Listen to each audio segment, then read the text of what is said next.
विश्व 24 न्यूज हर पल आपके साथ। आताची सर्वात मोठी बातमी, सोलापूर कंबर तलाव येथे एका व्यक्तीचा मृतदेह आढळला। अंबादास सिद्धराम म्हेत्रे, वय वर्ष 40, राहणार बापूजीनगर असे व्यक्तीचे नाव होते। पत्नीचे नाव सुनीता, 2 मुलं, 1 मुलगी असा परिवार आहे। तर ह्या व्यक्तीला दारूचे व्यसन हे मोठ्या प्रमाणात होते, त्यामुळे त्याची पत्नी त्याला 10 वर्ष माहेराला सोडून निघून गेली आणि याच मानसिक त्रासामुळे त्याने तलावामध्ये आपला जीव दिला आहे।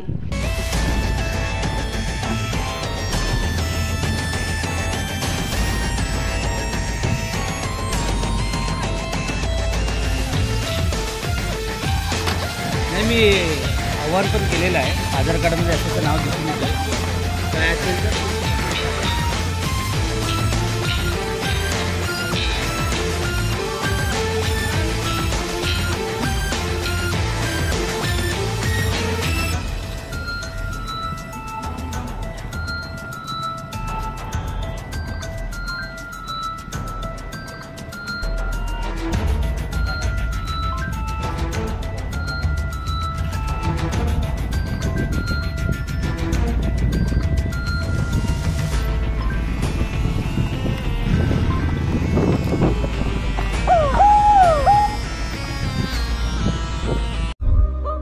राज्यातील महत्त्वाच्या आणि आपल्या भागातील ताज्या बातम्या पाहण्यासाठी आजच आमच्या विश्व 24 न्यूज चॅनलला YouTube वर सबस्क्राइब करा आणि बेल आयकॉन प्रेस करा।